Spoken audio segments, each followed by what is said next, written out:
curious about the spark behind your favorite content creator, the journey, the challenges, and the stories that led them to the spotlight? Dive in with Giorgio Takanakis, known as Giorgio Says, and the mystical Natalie Rogers from Fem Tarot. Every week, one guest, countless stories. Let's get the conversation started. All right, what's up, you guys? My name's Giorgio Takanakis. Some of you may know me from Giorgio Says. And I'm Natalie Rogers, and you know me as Fem Tarot on YouTube and the other social media platforms.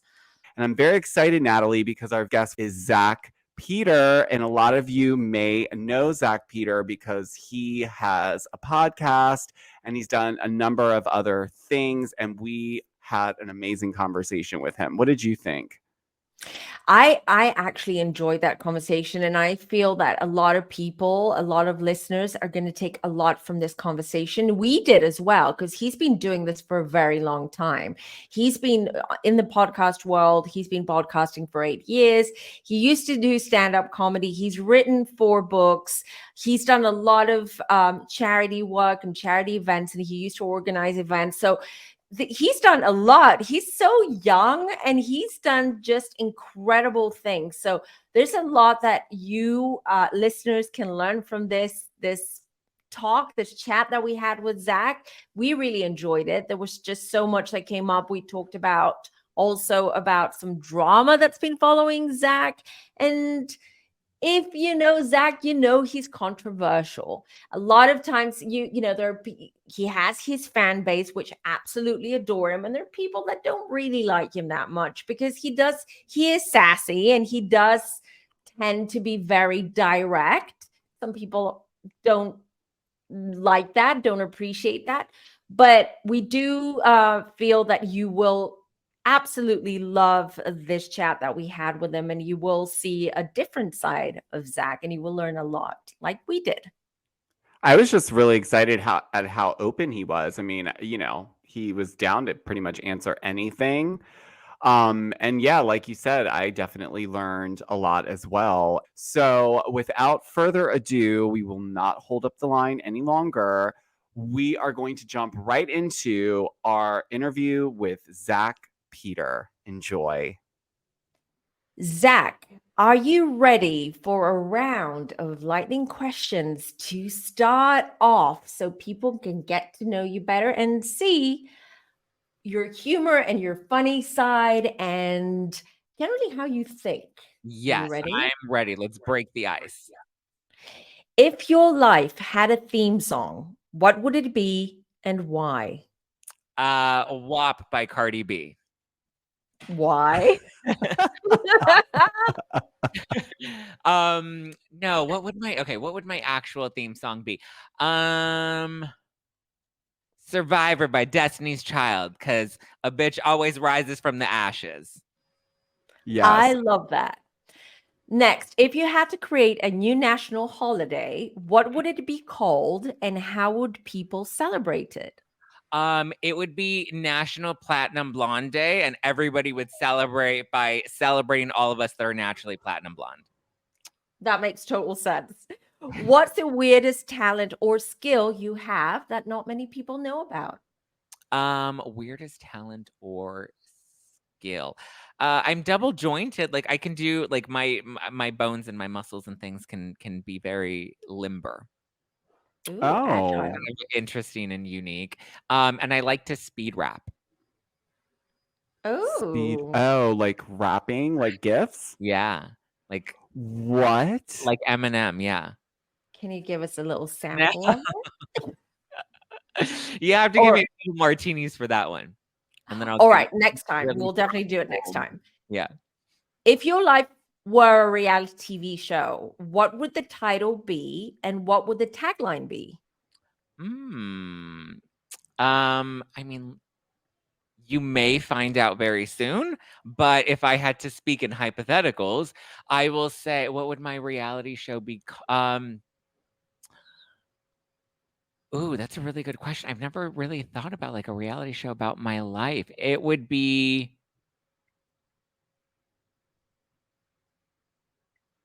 life of Zach, like life of Kylie, and you'll just see my life in the behind the scenes inner workings of being a hustler here in Los Angeles. Real hustlers of Hollywood. I like that. And what would the tagline be? Ooh, that's a good question. Tough one. We're putting you on the spot. Life of a hustler. It's hard out here for a pimp. Love it.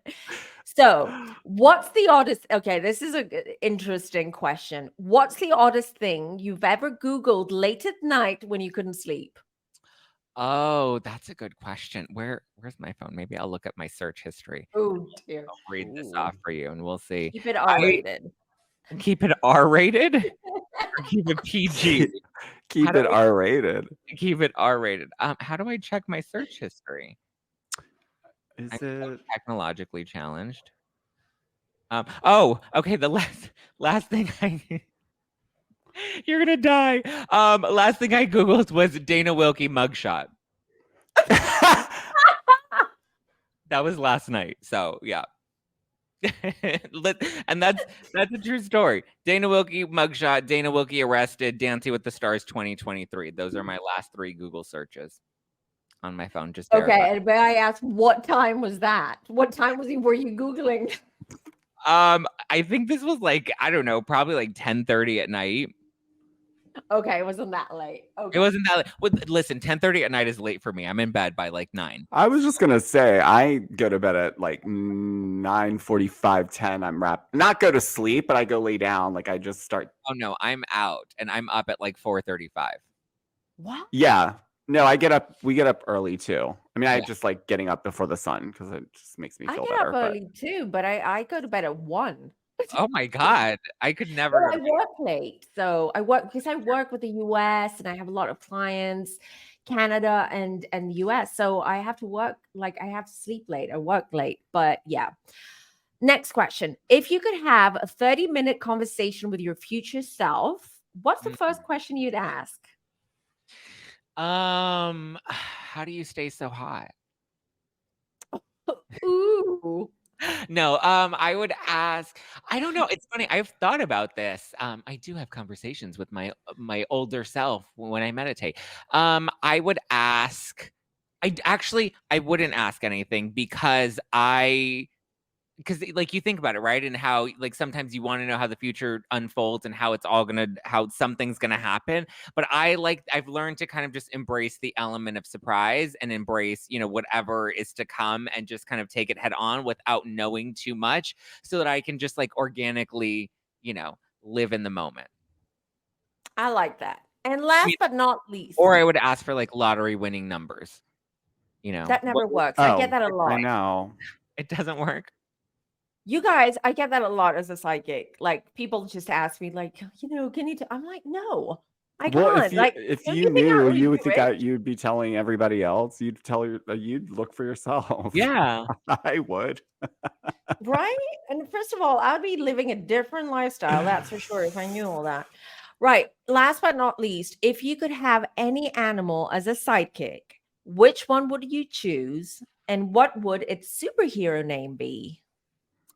I would want a tiger because I just feel like a tiger would be like badass and fierce, and like nobody's gonna fuck with you if you have a tiger walking by.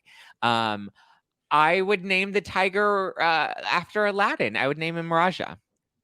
I love that. That's so well, nice. I mean, I have 2 puppies, and they're both, I guess, Disney-ish inspired. One of them is Sully, like from Monsters Inc., because he's a big giant, and then the other one is Sky, as in Skywalker from Star Wars. Oh, Raja would be fitting. Raja is I love Raja as a name. All right. And I can see you having like a white tiger as well, not like a normal tiger. It has to match. It has to be on brand. If my dogs are blonde, I'm blonde, I would need a white tiger. Exactly. I just want to get to the point where I can match my cars with the color of my house, like Kim Kardashian. Oh, that is cool. That is my future that I'm manifesting. I want a Kim Kardashian life. Yeah, I want to drive into a garage that I don't use for cars that's gutted into like a like studio in an office and just on the other side. It's Yeah. like perfect. We all want the Kardashian lifestyle, don't we? Right. Okay. So that was the lightning round. Thank you so much. That was fun. And now, Zach, we want to get into the more serious discussion. Let's just say we want to get into to get to know you better as a person, as Zach, because a lot of people know you through your podcast or know you through YouTube, right? And but they don't know your past, they don't know how you got here, they don't know how you started your podcast and how that journey has been for you. So that's why we're here, because we actually want to help other content creators and inspire other people as well, that maybe they're thinking about getting into the content creation side of things, but don't know where to start. They don't know what to expect. They don't know, like there are things out there that people don't realize. They don't realize how much work and energy goes into this, and how much drama there is behind the scenes as well. And you're privy to all that. Ah, that I am. That you are. So, Giorgio, shall we start with the first question that we have for Zach? Because we have a list of questions for you. Yeah, of course. So, Zach, you've definitely had a diverse career, and you've gone from writing books to hosting popular podcasts. You are even an event planner. You throw like some of the biggest events that sell out. Where did it all really start for you in terms of that? Just the creative pathway that you took? Yeah, I mean, I always knew I was an entertainer from like a very young age. So like as a kid, I wanted to grow up and be an actor. And then I started like dabbling into acting and realized I hate actors and this is not the industry for me. I can't one thing that people know about me is I can't fake and pretend to be something or someone that I'm not. So acting was just not the path for me. So in college is when I decided I wanted to start doing stand-up. So I started doing stand-up comedy with a lot of like local clubs here in LA and a couple of places throughout the country, and I really enjoyed it. And eventually, that kind of led to an opportunity hosting a podcast. But so from a very young age, I always knew I wanted to get into entertainment. But I know somewhere along the way, I also kind of fell into like charity work, and that was inspired by my brother Ethan, who has autism, and he was diagnosed when I was like, I think like maybe 10 or 11 years old. And that kind of inspired me to kind of want to take action to not just help him but help other kids and families in that situation, which led me to a full career in the nonprofit world. And I was in that until I was about like 25, and then I pivoted into podcasting full time.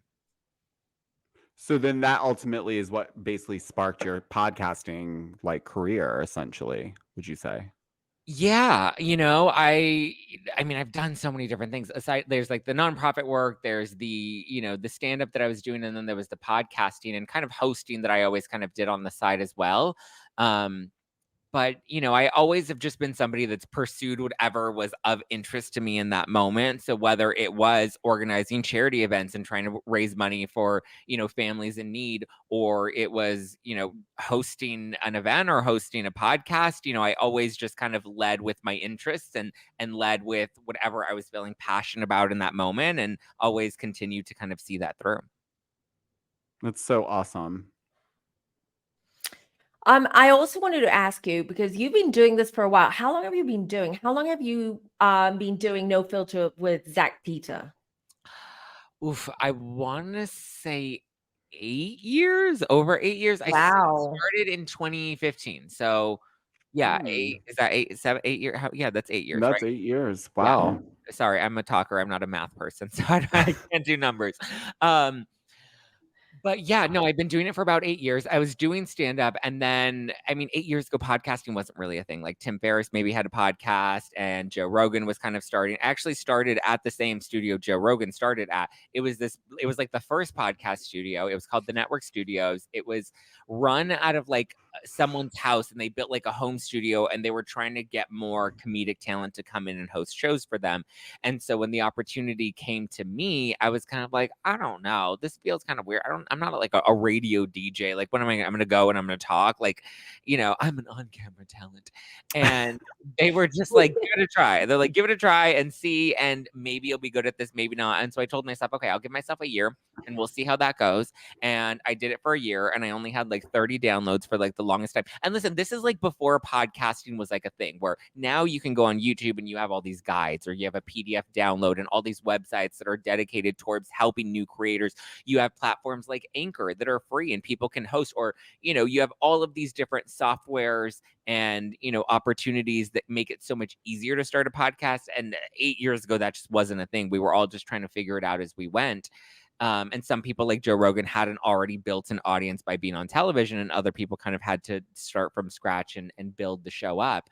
So, I mean, I would say for like the first 3 or 4 years, I would not consider the show very successful. Occasionally I would land like a reality star or a celeb to come on the show, and it would maybe get a little bit of buzz in the press, but like for the most part, like downloads and ratings were still very much low. And I didn't know how to hack an algorithm, because at that point there wasn't really a podcast algorithm.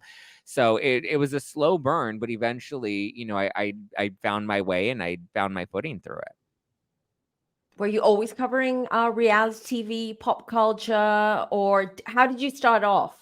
It started off as like my interest in like pop culture news and headlines. And then I kind of was like, well, I also really like wellness and lifestyle stuff. So then I tried to dabble in that. So at the beginning of the show didn't have a real clear direction or focus. So people didn't come to me because they knew what to expect or they knew what they were getting from a podcast, which is why I don't think it took off very well. I think when you first start off, you have to really know what your intention is and like what your topic is, and really kind of treat it as a business. And your podcast and the content that you're putting out is more of like the product that you're giving to people, the product that you're selling to people. So people need to know what they're coming to your show for. What type of content are they going to be taking away from that? And that's one thing that I wasn't very good at the beginning, was letting people know what to expect, because it was always kind of changing. And like I said, I always kind of led with whatever my interest was in the moment. So I think that hindered me. Whereas now I feel like I have a little bit more flexibility, because now I have an audience that is more dedicated to listening to my unique perspective and point of view. So I can dabble off into different things now, but I needed to kind of really hone in on what the topic was supposed to be. And so once I got really micro about reality TV and specifically like Bravo and stuff, then eventually I was able to kind of build out an audience from there. I think that's like really, like, I think that's a real big part of what goes into this. I think a lot of people think, I'll create a cover art on Canva, go on Anchor, like you said, which is great that they have those resources. But at the same time, my opinion, it feels like everyone is using it and they're not using the tool maybe as the way it was intended, or it's just kind of like, it's like an Instagram for some people, I guess.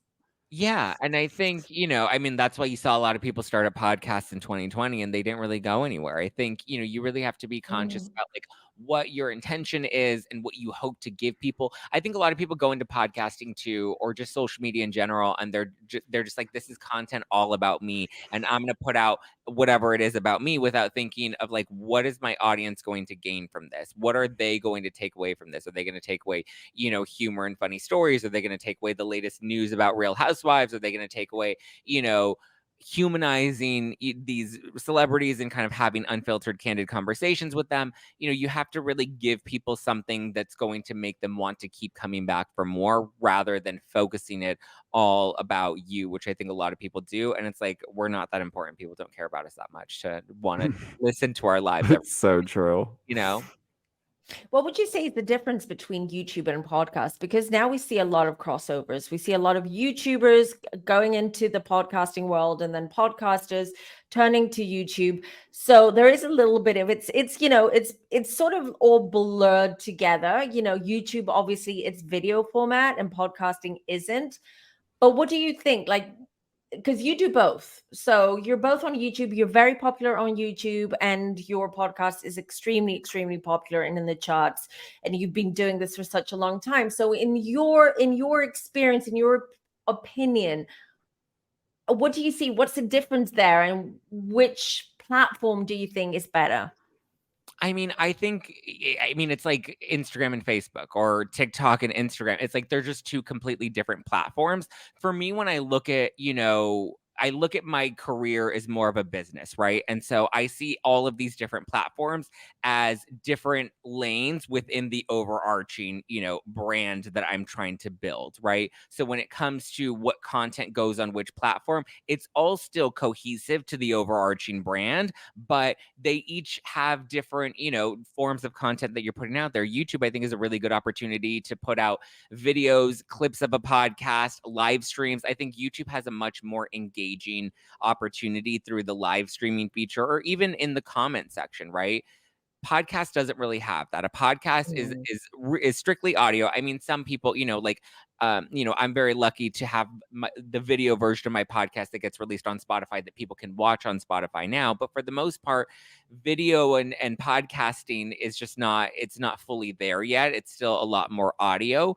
And I think, so people want to kind of come and just kind of consume that content rather than they want to be engaging with that content. They just want to get the information that they're trying to get and move on with their day, whether it's passing the time on a commute to work, or, a workout at the gym. Whereas with YouTube, it is a lot more visual and it's a lot more experiential. And so I think both can fit the podcast market, but you have to really look at it as two separate pieces of content and two separate platforms, because we've seen like YouTubers that try to get into the podcast game, and by not changing anything, it doesn't work because it doesn't always translate. So you have to really look Mm. at it as two different types of content that maybe overlap a little bit, but you have to try to, make sure it still fits that overarching brand that you're trying to build. Same thing with Instagram. Instagram, like with me, I essentially put out all of the same stories, right? Like, let's say there's a story about Ariana Madix getting pregnant, right?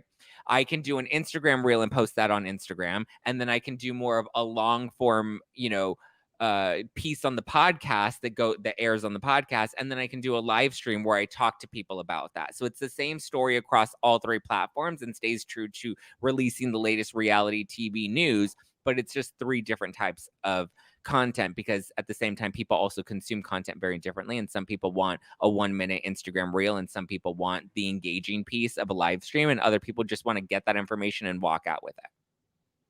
Good point. So if anyone's starting off, they should focus on one platform rather than many, because obviously it's a lot of work. We know this. All three of us know how much work you have to put in. As you said, it's different content for different platforms, for different audiences. And also we know that the audience that watches YouTube is not the same that's going to Right. follow you on Instagram or on TikTok or on the podcast platform. So yeah, so you have to cater for all of your audiences. Yeah, I mean, and listen, some platforms don't make sense, right? Some I platforms agree. just don't work. I think more than looking at what platform you want, you have to kind of look at what type of business and brand you're trying to build, and then see which avenues are going to help you get your message out, in the most effective ways. And sometimes it does start with building out just one platform. Sometimes it starts with kind of like dabbling with all of them and trying to see which one really kind of takes off and which content feels most in alignment for you. But it does come with just kind of getting started and figuring out as you go.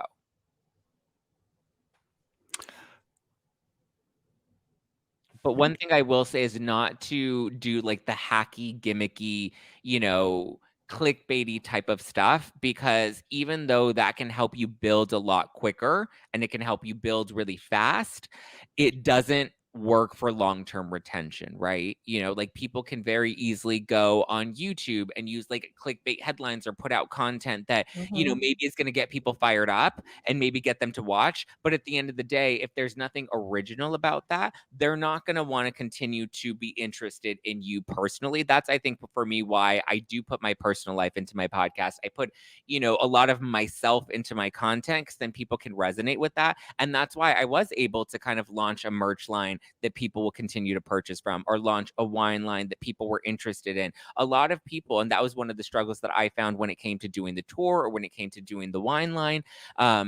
is that a lot of big brands that will back a lot of these things, or sponsors or agencies or whatever, they're like, just because you have a lot of numbers on a platform doesn't necessarily mean those numbers will convert into sales or will convert into, people in seats at a live show, and you're not guaranteed that, which is why you really need to build a connection with an audience in order for them to want to continue to invest in you and support you, and also be part of the community that you're building together. I No, I agree. think that's really important. That part of it, I think, is the most important, is building the relationship with your audience, because those are the people that are going to show up and buy the tickets to come see you.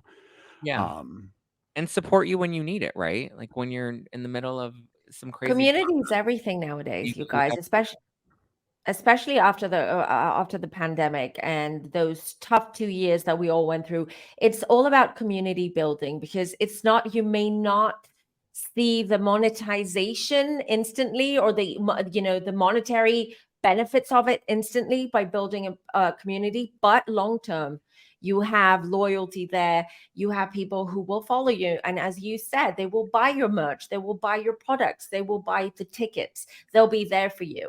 So community, and I see that from my experience, the content creators that do focus on their community and they give back, because not everyone gives back to their community, Right. other ones that really have a loyal following, and the ones that are going to go places, they Yeah. grow, and and people like that. They like to see someone, who starts off as a little spud or a little bud and then blooms into something beautiful. Yeah. But giving back is important, because as you said, Zach, we see that there are a lot of content, and I feel it's more this older generation, not in age, but older generation of podcasters or content creators, which is very self-centered. It's Mm. like, I'm selling you me, I'm selling you my opinions, I'm selling you what I want, my topics, and I want you to like listen, I Yeah. want you to tap into that, but they don't give back. Yeah. Again, it's about the value that you're able to provide. I mean, listen, maybe you do have a really unique opinion or really unique perspective, but you have to always think about the value that somebody's taking away with every piece of content that you're putting out. Is it something that's going to make them shift their perspective? Is it something that's going to make them laugh? Is it something that's going to inform them about a topic in some way?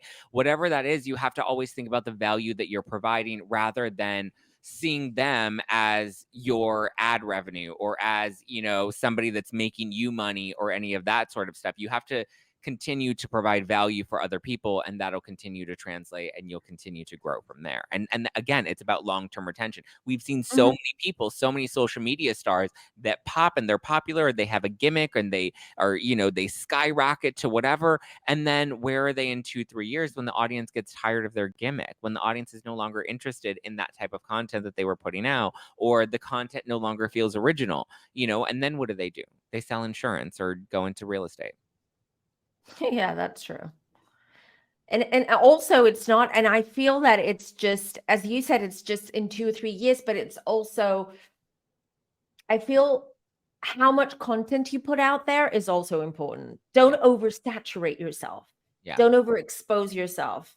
I feel like, I find as a viewer, as a listener, okay, that when I see someone keeps posting like every day or every other day, and you feel that that's manic because they're trying to get their numbers up or their listeners up or go up in the charts or whatever it is, that the quality of the content goes down, and then you suddenly find yourself being a little bit bored, or you Yeah. find yourself seeing that the quality is down. So it's important to find like a sort of a happy medium when it comes to content creating. Don't overdo it. Don't stress out that you need to pump out and roll out content all the time. Even if it's once a week, twice a week, as long as it's quality, as long as it's true to you and your brand, people will love you. Yeah, and you'll gain more support by, not oversaturating, right? Because I remember Yes. And that's a lesson that I learned. Like, there are times where I remember even like on YouTube, I would put out like 3-4 videos a day because I'm like, oh, it's going to make sure that there's constantly, me and the notifications and me driving ad revenue. But then I noticed that rather than doing that, when I started to maybe cut down and maybe do like one video, maybe it's a live stream or whatever the case may be, those numbers and that ad revenue ended up performing so much better because then, it didn't feel disingenuous. Great. It's like a boyfriend. It's like when you meet someone and you want to spend so much time with them in the beginning, right? Because you're excited, you're like, you want to see them, and then you see them every day, or you sleep over for 2 or 3 nights, and then suddenly you're like, oh, All right. I miss my home, I miss my bed, I need some space, I need to it's the same. Yeah. I mean, not the best analogy, but you know what I mean. Yeah, or like eating chocolate, right? Like chocolate can be great if you have a bite or two, but if you're eating, 2 bars of chocolate, it's like, oh, it's too much. It's overdone. Yeah, it's too rich. Too rich, yeah. I want to be too rich one day. Me too, man.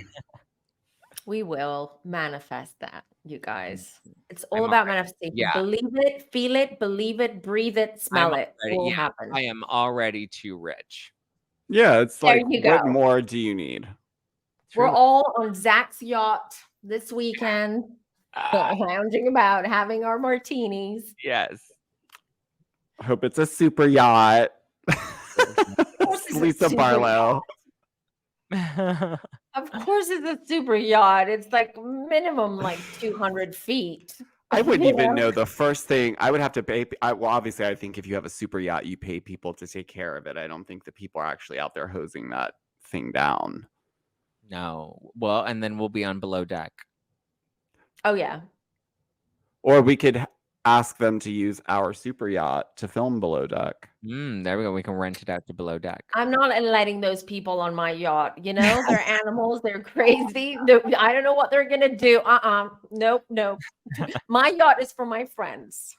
Yes. Me and my friends. Me and my friends.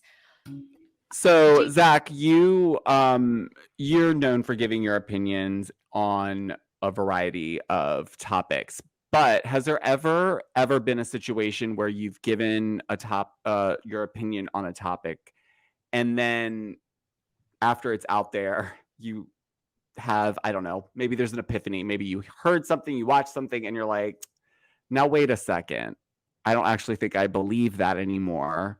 Have you ever had something like that happen? And if so, what was the topic?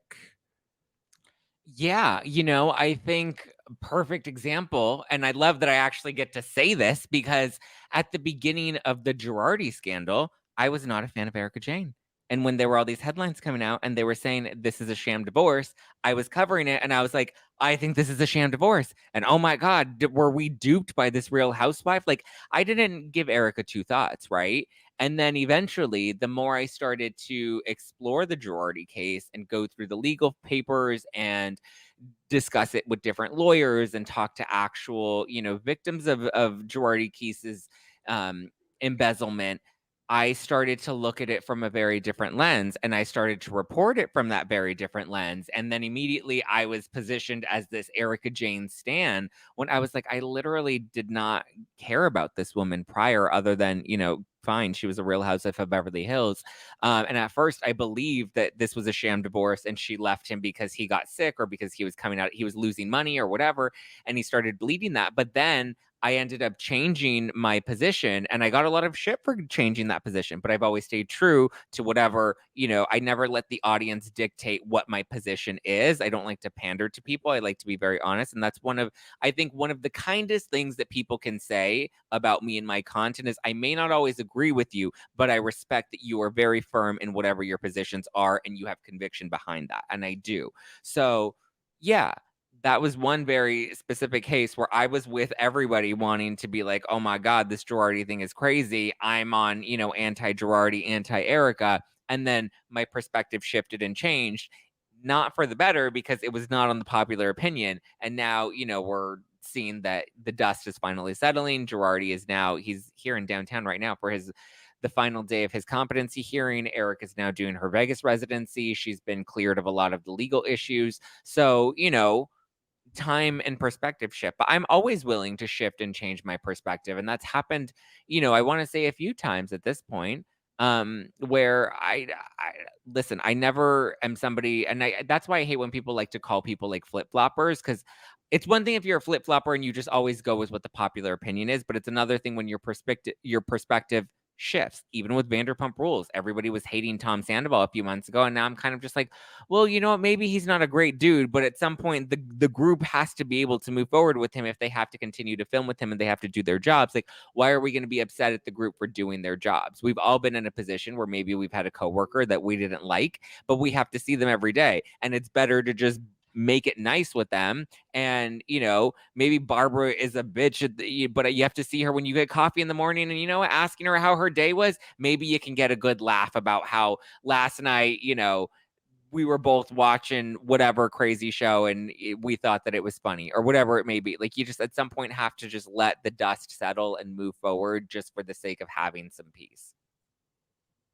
Yeah, I agree. I think people are still stuck on the trauma of what initially happened, and it's like, hello, everyone is got to move on. And I don't think it's fair to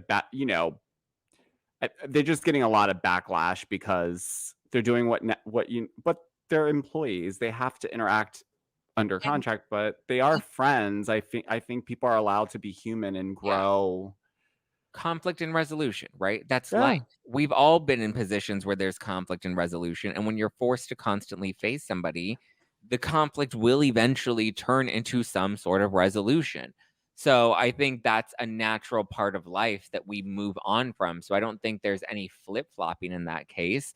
I don't think he's, the most upstanding citizen. I don't think Raquel's an upstanding citizen. I'm glad that she's Bambi frolicking in the meadows now. But these are still people who did bad things, but now we can just move forward from it, Mm-hmm. Yeah, And then totally. a flip flopper, it just makes you somebody that's willing to evolve and shift your perspective as time and, as time goes on and as things continue to unfold.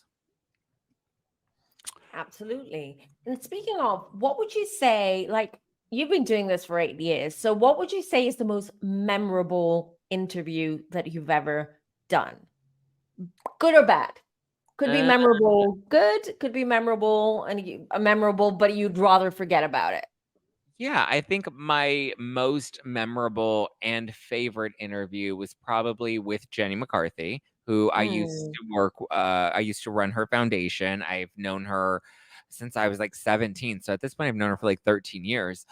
And she's somebody that I worked very closely with, and somebody that I saw as a boss and as a mentor that eventually has now become a really good friend of mine. And so getting to sit down and have her on the podcast, and have her see my evolution, right? Of seeing me as this you know, chunky 17-year-old kid that didn't really have any sense of direction, to eventually finding my own voice, and not only being able to use that voice to help other people, but also use that voice to build a platform for myself, right? I think that's one thing that I take pride in, is the career that I've built for myself is 100% mine. My podcast is not owned by anybody else. My content is not owned by anybody else. Like, that is all fully mine. So I can't get fired and I can't lose any of it, because I built it all myself, And so being able to sit down with Jenny and have her on my podcast as a guest, pick her brain, have a real conversation with her that we get to share with people, and just kind of sit in that moment of like I remember when she walked in to tape the podcast and we had all the cameras set up and the lighting and everything. And she was just like, wow, this is like a really impressive set. Like, it's a long way from the kid that I met 13 years ago, or at that point it was 12 years ago, because we taped that interview last year. But that was so special because it was like I got to sit down with my mentor, and she respected me in a different way, and she saw me and, was able to be proud and impressed by what I'd built all on my own. Would you bring her back on for an interview 13 Oh, years yeah. later? Oh, You yeah, absolutely. should. You should. Yeah, I think that was my 500th episode that I did with her.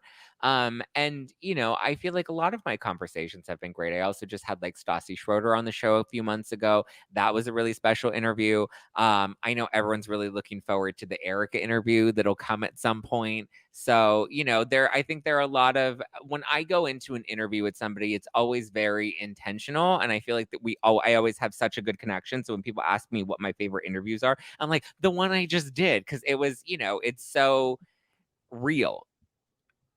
And they're all like your babies, because it's Yeah. like they're individually their own and And they're whatnot. different and unique in their own way, and the lessons that you take away from one person's conversation is not going to be the same lesson that you take away from another person's conversation. And I always like to, as much as I like to get people to like spill the tea and like give me something that, people are going to be like salivating over, I also like to have like really real conversations. So, like when I had Ariana on my podcast, yeah, we talked Vanderpump Rules and stuff, but we also talked about mental health, and and we talked about how she really struggled with her mental health in the past couple of years, especially in like the pandemic and being on a reality show and all of that sort of stuff. That was a very real conversation that people got to listen to us have about mental health with Sheena. I've had Sheena on the podcast a few times now, but even then there was always something very real, whether it was about marriage and her relationships, or whether it was about her miscarriage that was very traumatic for her, or Lala Kent coming on and talking about sobriety and talking about,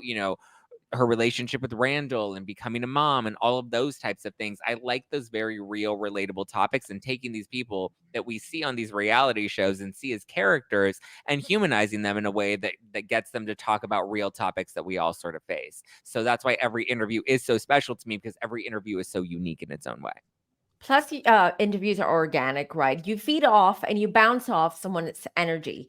So Yeah. it depends who you have there with you, who you're interviewing. You pick up their energy and you take it from there. And that's something that I love about interviewing and about content creating and doing YouTube and doing all this, is that it's so great. And me being an intuitive, I always notice how people, like my favorite content creators, when I watch them interviewing, they have a guest, and maybe that guest, let's say it's a reality TV person, right? And you see them in different interviews, and it's so interesting to see the interviewer, how they change, how their energy and the way they talk and the way they behave, and everything changes depending on the guest that they have. Have you guys noticed that? I always love to, observe that, if you will. I see it in myself as well. I change depending on who I have on my channel. Like my energy changes.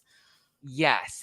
But I will say, when it comes to hosting, one thing that I have learned too is you're the teacher, you're the instructor, you're the boss, you're the head. So you also dictate the energy in the room. And so I think your job is to make your guest feel safe and comfortable, while at the same time also making sure that you're the conductor driving the train. Because sometimes you have guests that will, and I've experienced this, that have really strong energy, or really want to take direction of something, and you also have to know the pacing of like, when I allow this person to have a little more control and freedom and go with their story because what they're saying is really important, or when I need to reel somebody in and be able to do that and navigate and get the conversation back on track to get to where we need to go with it. Otherwise it's going to be all over the place. You know what I mean?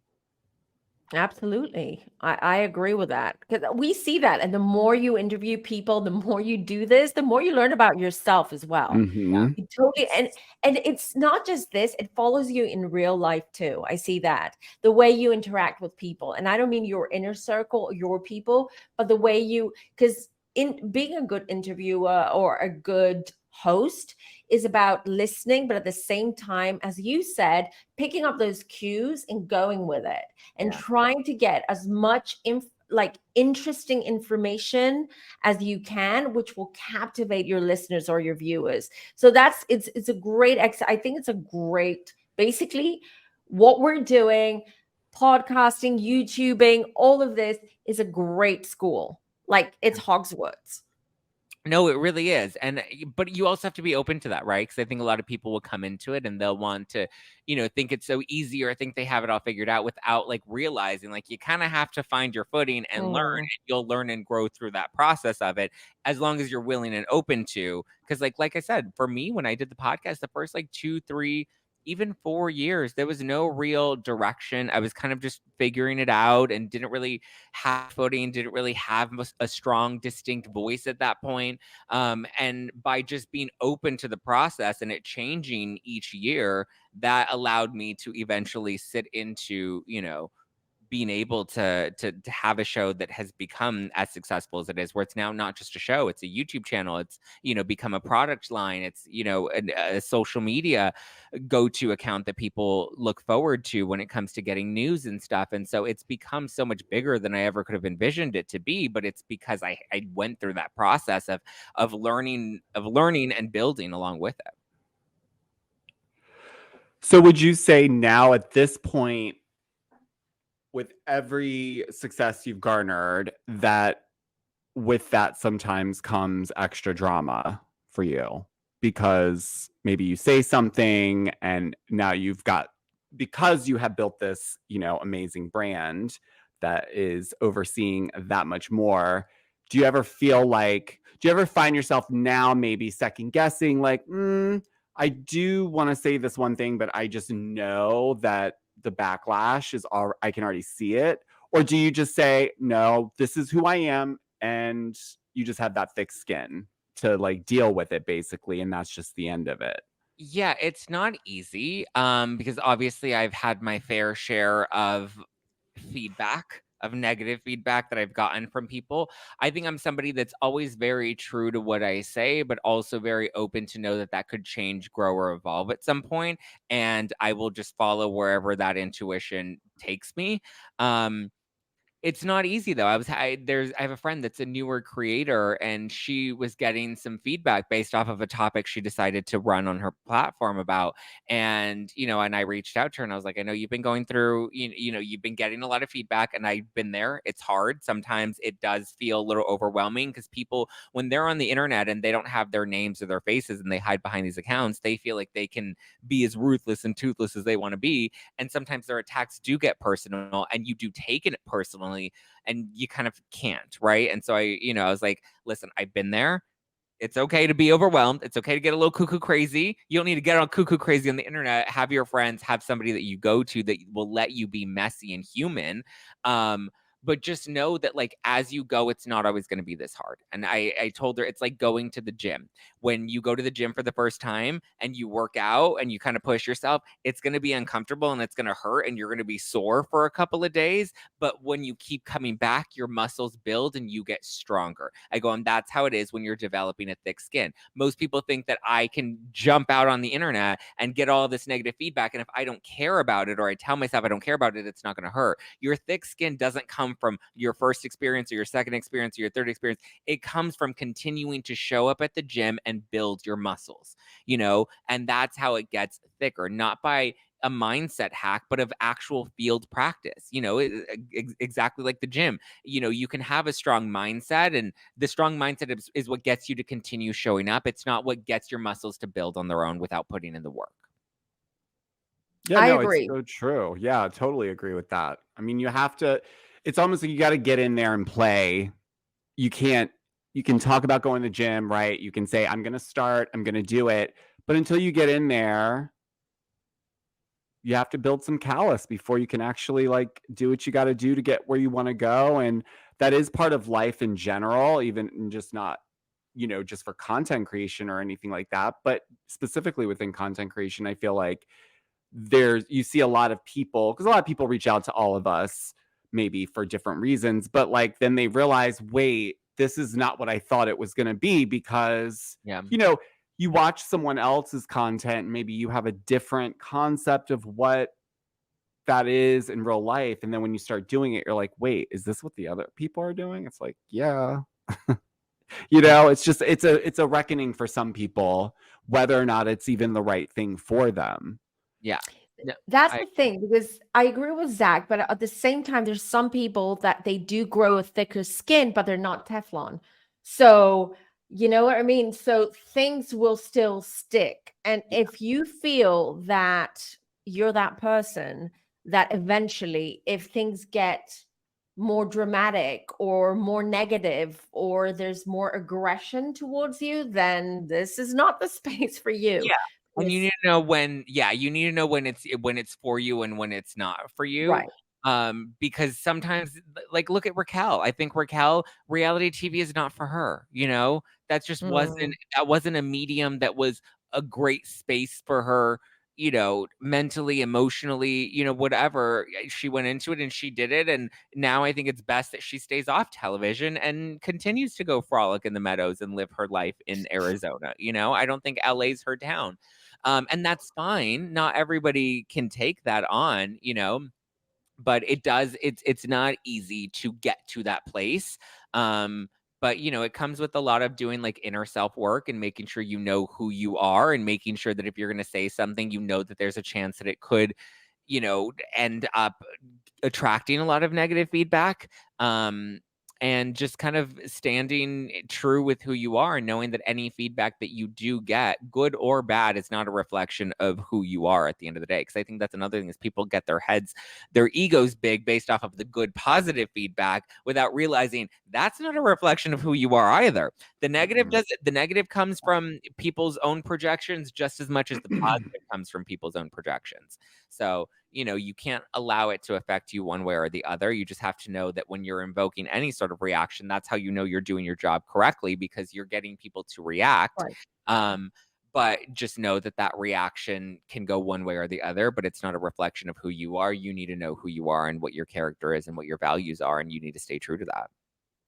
Absolutely. And having integrity is Yeah. the most important thing. Having integrity and taking Everybody account. has integrity. Well, we Well, know you do. oh, We know Zach. We know him personally as well. So we do know that you do have integrity and you do take accountability. Mistakes are made. We I all make always say, mistakes. everyone should be allowed to make mistakes and grow. And that's why I don't believe in necessarily like this canceling of people when they make mistakes. Mhm. There's so many layers to it. But I think at this point, people that do share their personal lives like you do, you've had tremendous amounts of vulnerable moments on your podcast with your listeners. If I'm honest, it inspired me to start being a little bit more personal on mine, because initially, and I'll be honest, like, you don't know what your listeners want to hear from you personally outside of what they're there for. And so you don't want to turn them off by going on this like journey with people that are like, okay, move on. Yeah. But at the same time, you realize on the other side that there's humans on the other side of those keyboards too. And then those same people are sometimes your support system in certain situations. And that's something that I never would have expected when you talk about community.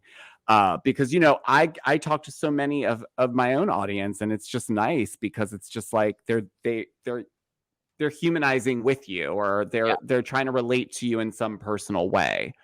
But when it does get to a point where there is something, maybe that there's something publicly going on where you are involved, like what kind of currently is happening, how do you manage that?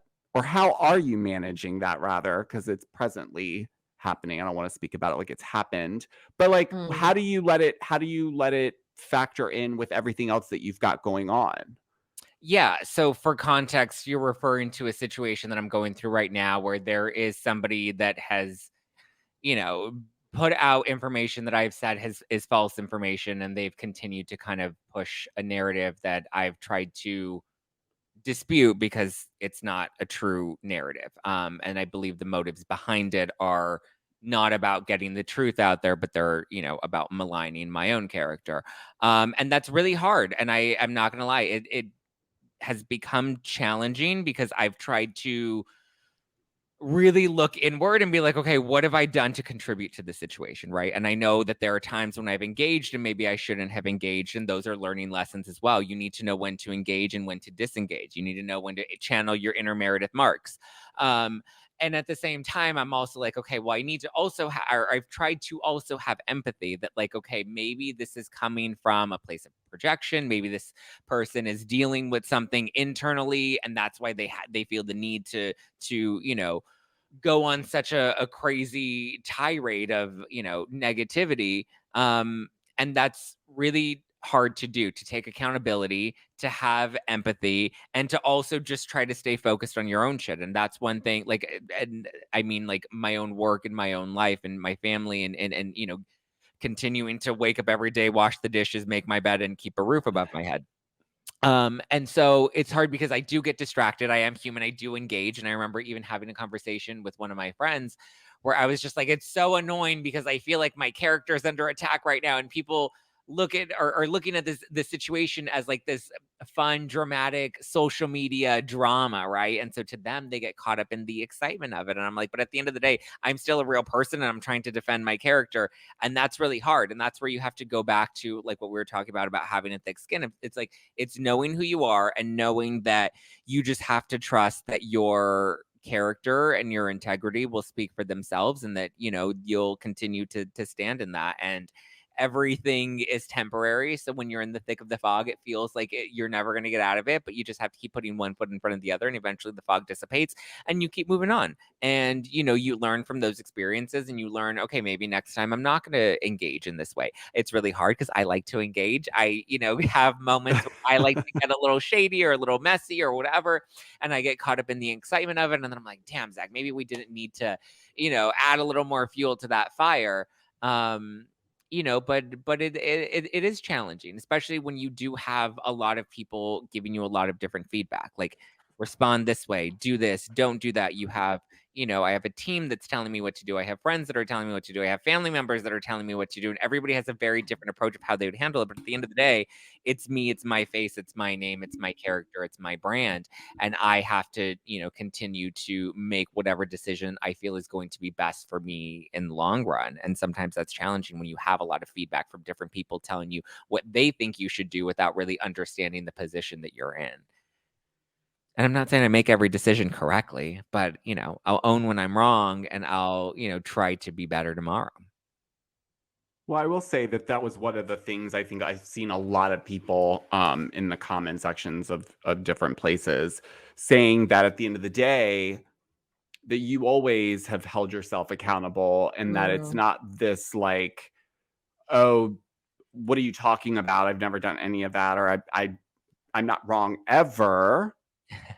And then you move on with the show. It's very clear. And again, like, it's all out there. There's nothing to hide, like, in that regard. So for me, it just feels like this is so intentional at this point that it just doesn't make any sense. I mean, the whole thing from the get-go, when it all started the way it didn't make sense. And listen, So. I'll say this. I've learned this lesson a lot with a lot of different people, and I'll say this to both of you specifically. And I know, Natalie, we've had this conversation recently too. Is it's like, I am very grateful that there are even other creators like Georgia. You and I we just started talking through all of this. Like, this is the first time we've really connected. And I am so grateful that not just the audience and people that are subscribers on all of our different platforms and whatnot have chosen to know my or chosen to lean into the character and the integrity that I've always tried to put out there, and support me through that. But also just having other creators be like, listen, I'm not going to judge you based off of what I hear or what the chatter or whatever is. Like, you've both given me an opportunity to show you who I am very openly and honestly. And listen, you guys know I have messy moments. Sometimes I'll call someone a swamp creature, and I'll mean that with every fiber in my heart. And sometimes I try to be a little more passive or whatever. But you've both given me the grace to show you who I am and to get to know me on a personal level, and that means a lot, because especially in this creator space, if there are people that want to become creators or that are creators and want to build out their platforms, supporting each other is really powerful. And I feel like the more you give, the more you will naturally just kind of attract in return. The more grace you give, the more love you spread, all of that sort of stuff. It'll continue to come back to you. And I'm somebody that's always tried to be, a critical thinker and an independent thinker, and that tries to analyze things from every angle. And having that grace that I know I put out into my content, having that from other people means a lot. But I'm glad that showing up and giving that every day has now been, in a favor from the universe returned to me in a time that has been very challenging for me. Actually, this little drama and this little feud that you've been entangled in has been a lesson for all of us. Yeah. We've all learned through that, Zach, to be honest. I've learned through a lot through this because I was kind of like involved, but sort of like in the wings. Wasn't involved per se, but I was sort of in the wings, knowing a lot of stuff that was going on. And I can tell you, I'm glad I did not listen to anyone and anything. And I went with my intuition. And Yeah. everyone has intuition, and everyone should use their intuition, whether it is for a podcast or whether it is for a friend, whether it is for a friend of a friend. Listen to that voice, you Yeah. guys. Don't listen to what everyone. Peer pressure is the worst thing that you can allow for it to influence you, because it's not about the collective. This is about you and what's best for you. Yeah. Well, I think it's also important too that us as creators, if there's something like that happening to any one of us and we know for a fact that it's bullshit, then yeah, we have that platform, use it. Like, speak For up for good. one another, and whether you're friends with them or not, if there's integrity, you can see who someone is essentially, I believe, through their content. Yeah. Even if they're not sharing who they really are per se, there's glimpses of it that's threaded through. And so even if you're not someone that maybe collaborates even or engages on that level, if something like that, if you see something, say something. That's my motto. Yeah, and listen, and one thing about me is I will put my mistakes out there too. I will Yeah. I will put that on the table, and I know that that comes with judgment, and I know that that comes with, some subjectification from people, but I would rather put my mistakes out there and my messy moments out there in hopes that people can learn from that as well. And maybe be like, all right, I saw Zach do this, and maybe that's not the best approach for all of us, and we can all learn through that. I've never been afraid of showing those messy sides of me because I think that those are equally as empowering as, showing the good. That's Absolutely. why we learn from each other, and that's why it's good to share, not gatekeeping. A lot of people gatekeep because they're so insecure, they feel threatened. But no, the more you share, the more you help, the more you're going to get back. This is how life goes. This is how this industry, how this side of things works. But some people are not. They just want to go off on their own tangent and go off on their own thing.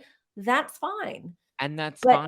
But when you go off on your own and you don't support other people, then at the end of the day, when you need other people, those people won't be by your side exactly. because you chose to stand alone, and you can continue to stand alone. But the people that you have around you will be there when it's good, and they'll be there when it's bad, as long as you continue to foster that community. That's the point of community, is we invest in that so that we're all there for each other and we're all there to lift each other up collectively.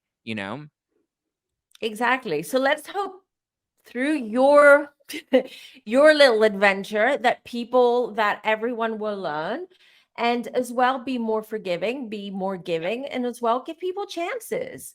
Yeah. Give other content creators chances. Just because you watched, let's say, one video or you saw them feud with someone else doesn't mean that this is who they are. Give them a chance. Yeah. And then again, follow your intuition. Go with the one that you feel, that you vibe with, that they vibe with you, you vibe with them, you like their content, etc. It's a big pool. It's a huge pool. And that's the power of what we have with social media now, right? Is that there's so many opportunities and there's so much variety that, like, you're not going to resonate with everyone, and that's okay. Yeah. You're going to find someone that you will resonate with, but that doesn't make these 10 other creators worse than this one creator. That just means this one creator, I connect with them in a very different way that, feels more authentic to who I am, or they have Right. experiences that align with my experiences, or they have viewpoints and perspectives that align with mine. And that's, empowering. And so that's why I want to stick with this one person rather than all these others. And these others will find an audience that connects with them as well. There's room for everybody at the table. I agree with that. Agree. So finally, because we'll have to wrap it up slowly. So I mean, we could sit here and talk for hours, Zach. Yes, but Absolutely. Zach is very busy and he's got a lot of other things going on. Exactly. And we don't want to keep you. So what are your share with us as much as you can, because I know there are some projects in the works, but can you share with the listeners what are your future plans? What are your goals for the future? I mean, where would you like to be in the next 5 years? Oh, in the next 5 years. I mean, I want to continue building out the podcast. I'm looking at that Joe Rogan Caller Daddy sort of Spotify exclusive deal. Put some respect on my check. So I want to continue to build out the show, build out the podcast, continue to have conversations and discuss things that shift people's perspectives a bit, right? Even though a lot of what I cover is, celebrity reality TV, pop culture news, I like to analyze it in a way that makes people that's a little more thought provoking, and that makes people kind of think differently, even though it is light fluff content, or the topics are light fluff topics that we tend to dive a little deeper into. So I want to continue to build that and continue to build the community that I have. I am working on bringing back my wine line. I'm working with some new partners now, which has been exciting. It's been a multi-month process, but it's finally, I think that'll be back soon. Obviously I want to keep doing more live shows, so you never know, maybe there'll be another tour, we'll see. But yeah, I'm open to whatever comes my way. But in 5 years, I think the next thing I really want to focus on, aside from continuing to build out my career, and this is funny related to the conversation I had with Jenny on my podcast, is I kind of asked her a similar question. And she was just like, I'm in such a place of gratitude that, all I can say that I want is more. She's like, my motto right now is more of this, please. And telling the universe, I want more of this good, more of this abundance, more of this love, more of this, happiness in my life, just more of this. Wherever more of this takes me is what I want. So I'm definitely in a place of more of this, but I also want to start to focus on my personal life, and I want to have a baby. And I think that's something that I'm going to actively work on in the next couple of years, is building that family. I think having two puppies, they're 6, almost 7 months now, has taught me a lot. But it's funny because a lot of people are like, get a puppy and then you'll see if really want to be a parent.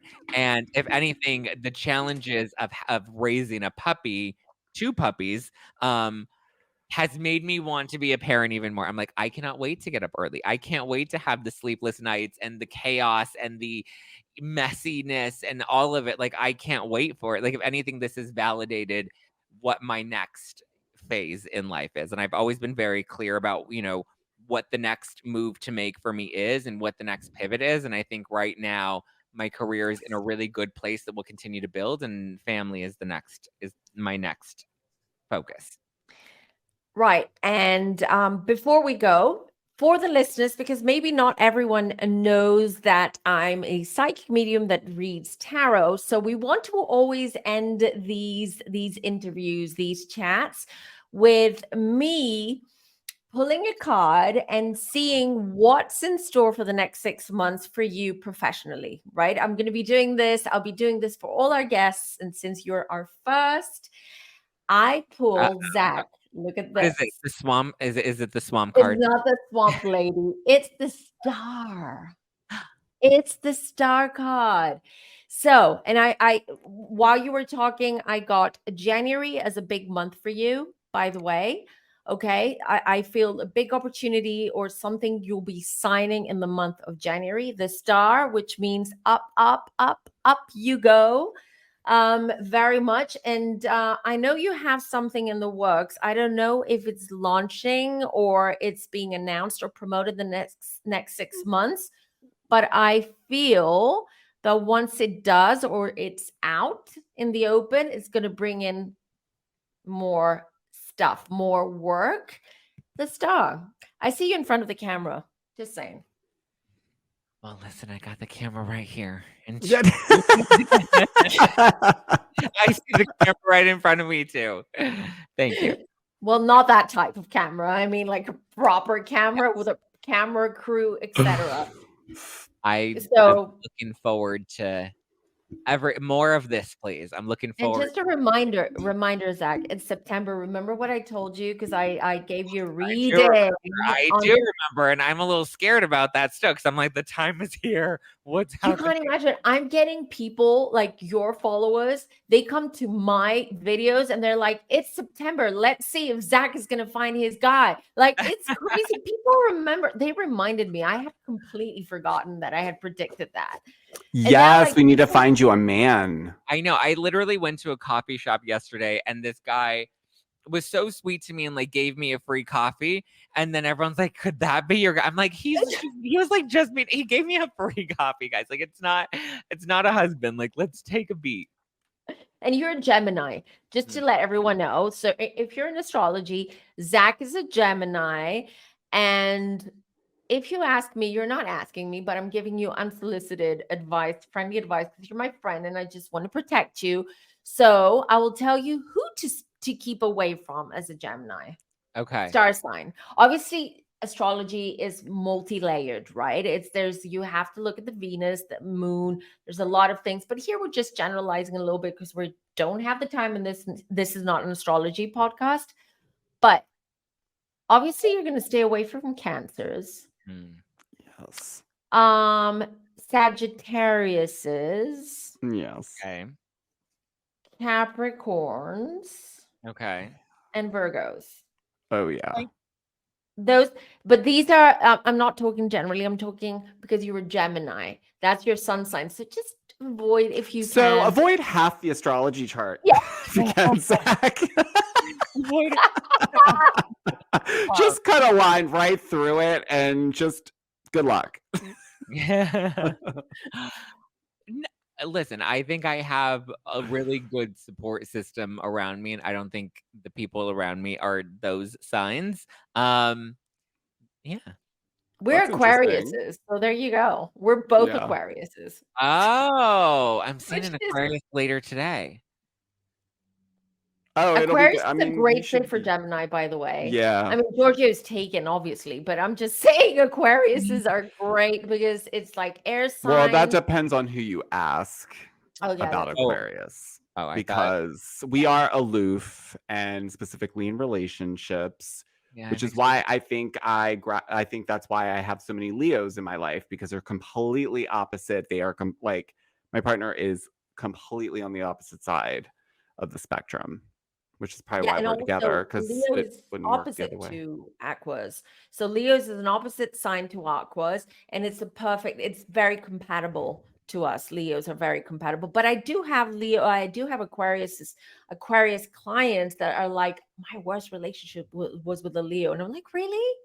Really? I like Leos. I mean, yeah, Well- they can have Well, that. now arrogance. really, I can believe that. I know you can.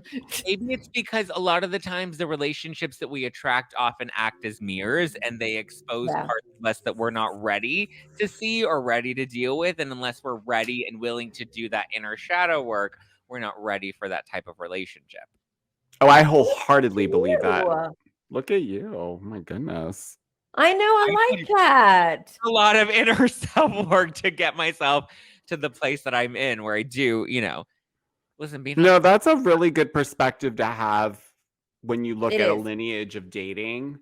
Is like, that is literally where you were in your life, right? That's why we don't necessarily have the same group of friends we did had 20 years ago or whatever. Yeah. Same with dating, you also don't know what you want until you get out there, and it's all about getting in there. That's what it's about. You got to, whether it's podcasting, life, dating, OnlyFans. Yeah, OnlyFans.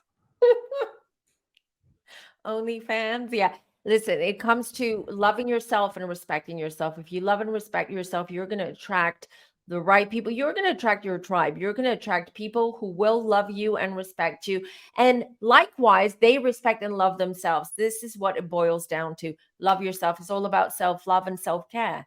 Without it, there's always going to be issues. You will always find challenges and issues. That's because you are still raw.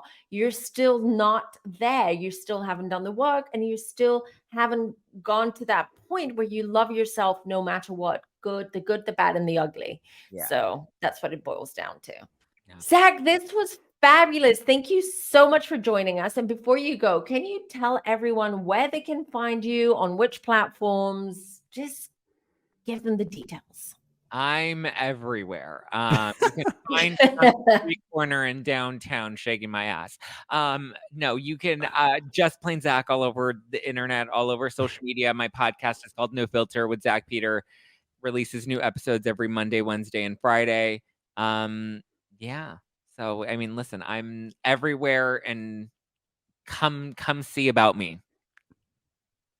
I love that. Thank you so much, Zach. And that's it for today, you guys. And we'll be back next week with another fabulous guest. Thank you. All right, guys, and that's it for this episode. Thanks for listening. And if you are listening to us, make sure you leave us a 5-star review on the respective platform that you're listening to us on. And if you're watching us on Spotify, thank you. Make sure you let us know down below what you thought of this episode. Natalie, where can everyone find us? Yes, you can find us on YouTube, on TikTok, and on Instagram. Giorgio goes under Giorgio Says on all these platforms, and I go under Femme Tarot. So please make sure that you follow us over there as well, because there's a lot of content that we roll out every week. And if you're not subscribed to our YouTube channel, make sure you get subscribed and hit that notification bell so you don't miss when we upload our new episode, which will be once a week. And if you want to email us with your questions, what kind of questions do you want us to ask future guests that are going to be coming on this podcast? And you make sure that you follow us, because we have a long list of incredible content creators that will be joining this podcast in the very, very near future. So please email us at creatingthecreatorpod@gmail.com. Perfect. And until the next episode, you guys, Natalie and myself will talk to you on the next episode. Bye. Till next time. Bye.